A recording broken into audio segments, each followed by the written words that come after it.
A Florida restaurant owner says she doesn't want business from Biden supporters. A sign posted in the window of the DeBerry Diner tells would-be customers to turn around if they back the president. If you voted for and continue to support and stand behind the worthless, inept, and corrupt administration currently inhabiting the White House that is complicit in the death of our servicemen and women in Afghanistan, please take your business elsewhere.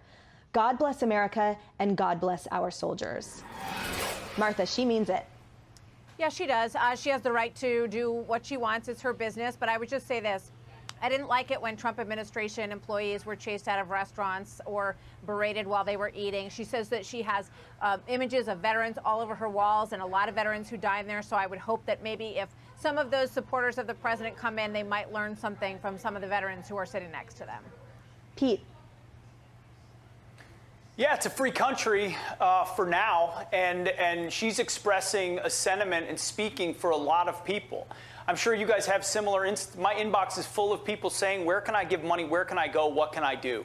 And the ballot box feels so far away, and even then, there are a lot of questions about election integrity for a lot of people.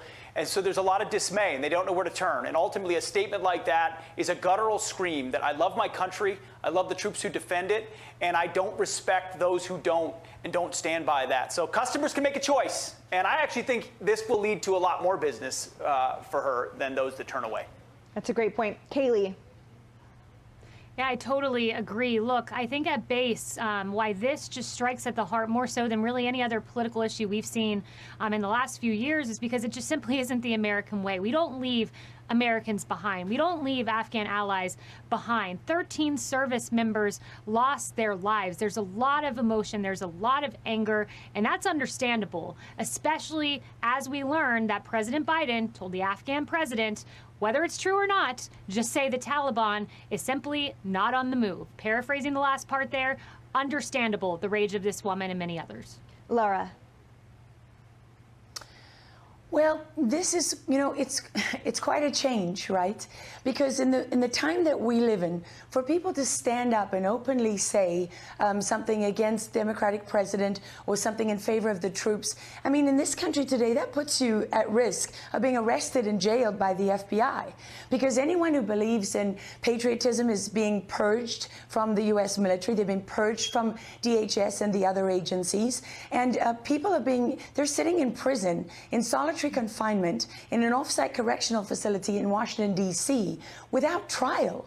They've not been convicted of anything. So, and they've been there for, a long time now, almost a year. And no one is saying a word. So we live really in a state of fear in America today. We don't live as a free people, as a free nation.